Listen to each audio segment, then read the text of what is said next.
Welcome back नाज़रीन। आज एनसीयूसी के इजलास की भी बात की जाएगी कि क्या चीज़ें सामने आ सकी हैं। केसेस बढ़ते चले जा रहे हैं, कोरोना केसेस, जिसमें से सबसे ज़्यादा ओमिक्रॉन वेरिएंट केसेस जो हैं रिपोर्ट किए जा रहे हैं। ख़ास तौर पर अगर पीएमए की बात कर ली जाए तो उसने भी कुछ लाएअमल स्ट्रेटेजिक प्लान वाजे किया है कि क्या होना चाहिए।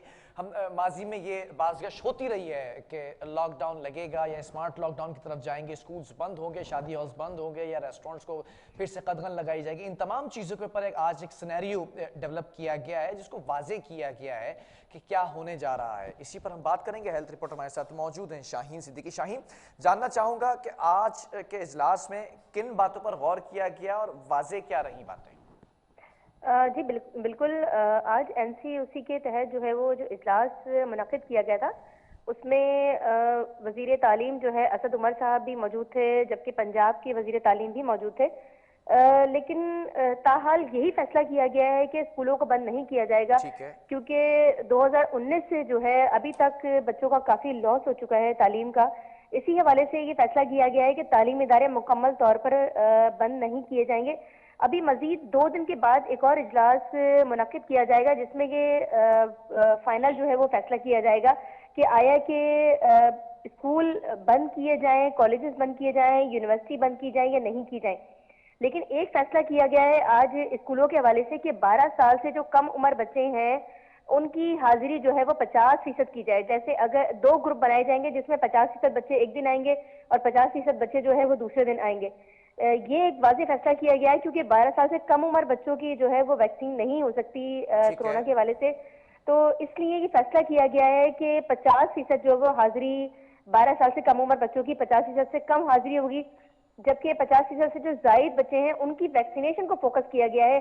ठीक है शाहीन, मैं मुश्तरका तौर पर तो आपने बताया, इनफरादी तौर पर अगर बात करूं तो एनसीयूसी की सदारत कर रहे थे असद उमर साहब, जबकि वजीर तालीम भी वहां पर मौजूद थे। इनफरादी तौर पर तमाम सूबों के वुज़रा का यही फैसला है कि स्कूल बंद नहीं किए जाएंगे? जी बिल्कुल, अभी तक यही फैसला किया गया है कि स्कूल बंद नहीं किए जाएंगे, क्योंकि तालीमी इदारों के हवाले से 4 साल तकरीबन हो चुके हैं। तालीमी इदारे बहुत सफर कर चुके हैं, क्योंकि आपको पता है काफी लॉस भी हुआ है। मैट्रिक की 2 दफा इम्तिहानात नहीं हुए, मुनक्किद नहीं हुए, बच्चों को इसी तरह पास कर दिया गया। लेकिन ये फैसला अभी तक ताहाल नहीं किया गया कि स्कूल, कॉलेज या यूनिवर्सिटियां बंद की जाएंगी।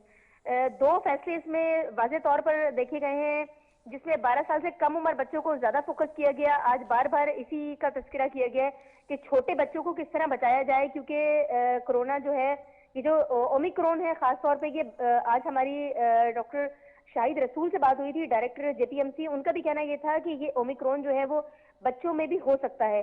तो ये एक फोकस किया गया है कि बच्चों को किस तरह बचाया जाए। तो ये एक वाज़ेह तौर पर कहा गया है कि 50% जो है वो हाजिरी बच्चों की होगी और 50% नहीं होगी। इसमें यह भी फैसला किया गया है कि तमाम बच्चों को ये मास्क जो है वो लाजमी करार दिया गया है कि बच्चों को मास्क लाजमी पहनाया जाए। क्लासेस में जितनी देर क्लासेस होंगी उस दौरान जो है वो मास्क लाजमी करार दिया गया है। जबकि बच्चे अगर प्ले ग्राउंड में गए हैं तो उस वक्त मास्क का सिर्फ एक छूट दी गई है, जबकि क्लास में जो है वो लाजमी करार दिया गया है। स्कूल जिस वक्त बच्चे एंटर होंगे मास्क लाजमी करार दिया गया है। जबकि जो असातिज़ा हैं उनकी जो है वो वैक्सीनेशन को 100% बनाने का कहा गया है कि अगर किसी स्कूल में किसी असातिज़ा की वैक्सीन नहीं हुई है तो उस स्कूल को जो है वो चार्ज भी किया जाएगा, जुर्माना भी आयद किया जाएगा। जबकि 12 साल से जो जायद उम्र के बच्चे हैं उनको फोकस किया गया है कि उनकी वैक्सीनेशन प्रॉपर की जाए और ज्यादा से ज्यादा वैक्सीनेशन की जाए। की जो आज जो कॉन्फ्रेंस हुई है उसमें किन चीज़ों पर गौर किया गया? शादी हॉल्स की बात की जाए, रेस्टोरेंट्स की बात की जाए, बाजारों की बात की जाए, तो क्या फैसला किया गया है?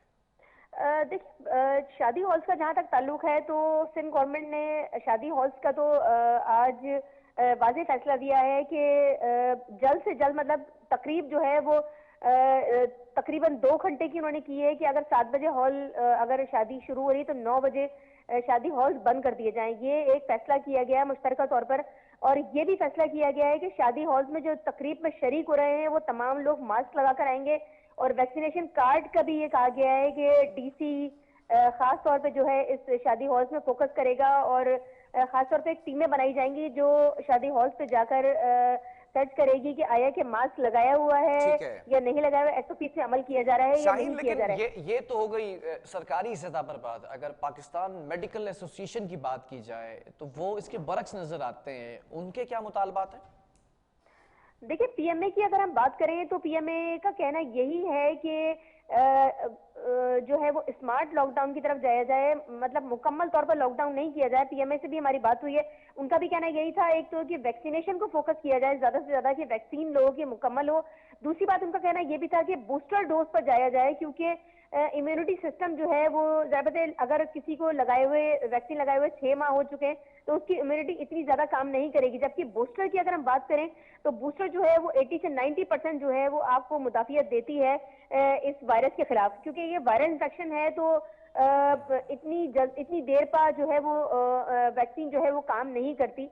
तो बूस्टर डोज को पीएमए जो है ज्यादा फोकस कर रही है कि बूस्टर डोज को ज्यादा से ज्यादा गवर्नमेंट लेवल पर इसको फोकस किया जाए और फ्री ऑफ कॉस्ट लगाई जाए, और जो लोग लगा चुके हैं उनको बाकायदा गवर्नमेंट कांटेक्ट करे। जो वैक्सीनेशन सेंटर बनाए गए थे जिन यहाँ वो रजिस्टर हैं, वो रजिस्टर जो लोग हैं जिनको वैक्सीन लग चुकी है और 6 माह हो चुके हैं, उनको बाकायदा मैसेज भी प्रोवाइड किया जाए कि अपनी बूस्टर डोज लगाएं।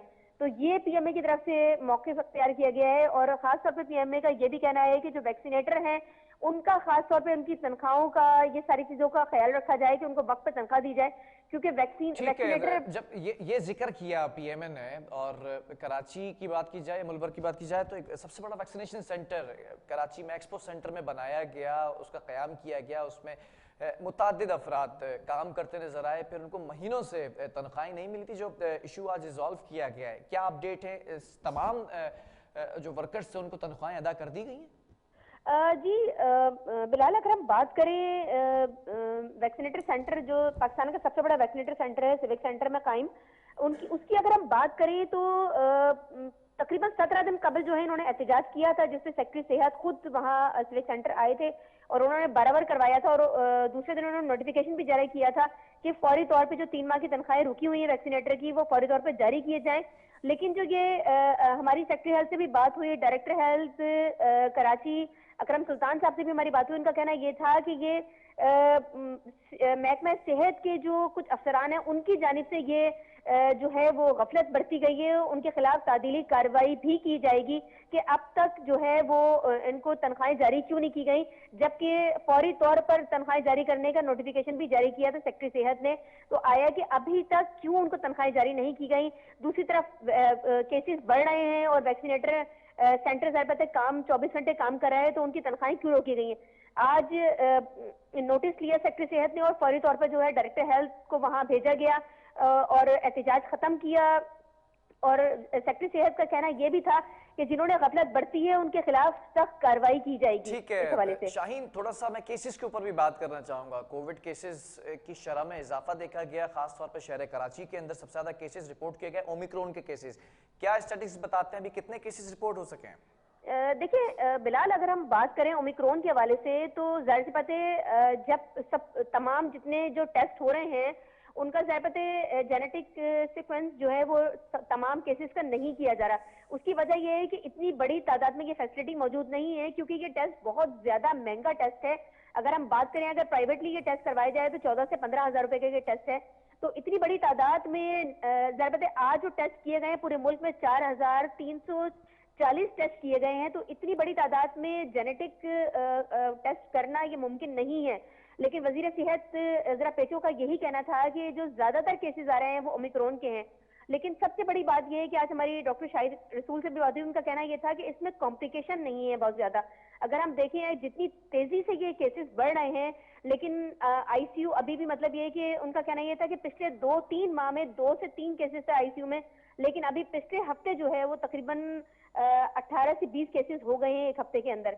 तो उनका कहना यही था। लेकिन वेंटिलेटर पे पेशेंट नहीं है, ये एक सेफ साइड है कि वैक्सीन वेंटिलेटर पे पेशेंट नहीं जा रहे, बहुत ज्यादा कॉम्प्लिकेशंस नहीं है। लेकिन फिर भी ये कैसे तफरीक की जाएगी कि सीजनल फ्लू और कफ है या फिर ये कोविड है? देखिए, इन्फ्लुएंजा की अगर हम बात करें, फ्लू की बात करें, तो ये मौसम है इस वक्त कराची में, खास तौर पर क्योंकि समंदरी हवा होती है। तो इन्फ्लुएंजा वायरस अगर हम देखें पिछले, अगर हम 10 साल की बात कर लें तो इन्फ्लुएंजा का अगर हम देखें तो इन्फ्लुएंजा अपनी जो है वो शक्ल तब्दील करता है। इन्फ्लुएंजा की हजारों अकसाम है, अगर हम एक किस्म की बात करें तो ठीक है, हजारों अकसाम है, इसलिए भी इन्फ्लुएंजा की इतनी ज्यादा तादाद में वैक्सीनेशन भी नहीं है। ठीक है लेकिन शाहीन। अगर हम बात करें कि जो मरीज हैं, दमे के मरीज हैं या कैंसर के मरीज हैं या किडनी फेलियर के मरीज हैं या लीवर क्रॉनिक लिवर डिजीज के मरीज हैं, तो उनको खासतौर पे फोकस किया गया है कि उनका ख्याल रखना जरूरी है, उनको बूस्टर डोज लगाना जरूरी है, क्योंकि वो ज्यादा उनकी क़ुव्वत मुदाफ़ियत कम है और वो इसमें ज्यादा मुब्तला हो रहे हैं। ठीक है, बहुत शुक्रिया शाहीन हमारे साथ मौजूद थी, हमारी हेल्थ रिपोर्टर। नाज़रीन, मामलात दोनों तरफ वाज़े हो चुके हैं। हुकूमती सतह पर अगर बात की जाए तो NCOC के इजलास में वाज़े तौर पर यह कहा गया है कि स्कूल्स ना बंद किए जाएं, पहले ही कदम लगा चुके हैं, तालीमी मराहिल के अंदर बहुत ज़्यादा नुकसान हो चुका है। रेस्टोरेंट्स की, शादी हॉल्स या दीगर चीज़ों की बात की जाए तो वहाँ पर भी ये कहा गया है कि बंद ना किए जाएं। लेकिन अगर पाकिस्तान मेडिकल एसोसिएशन की बात की जाए तो उसने ये मुतालबा किया है कि जिस हद तक, जिस तेज़ी से केसेस बढ़ते जा रहे हैं, इन तमाम चीज़ों को बंद होना चाहिए, स्मार्ट लॉकडाउन की तरफ गौर करना चाहिए। बहरहाल सोशल मीडिया पेजेस जो है वो स्क्रीन पर आ रहे होंगे इस वक्त, आप अपना फीडबैक हम तक पहुँचा सकते हैं। आपका फीडबैक इंतहाई अहमियत का हामिल है। प्रोग्राम का वक्त ख़त्म हुआ। अल्लाह हाफिज़।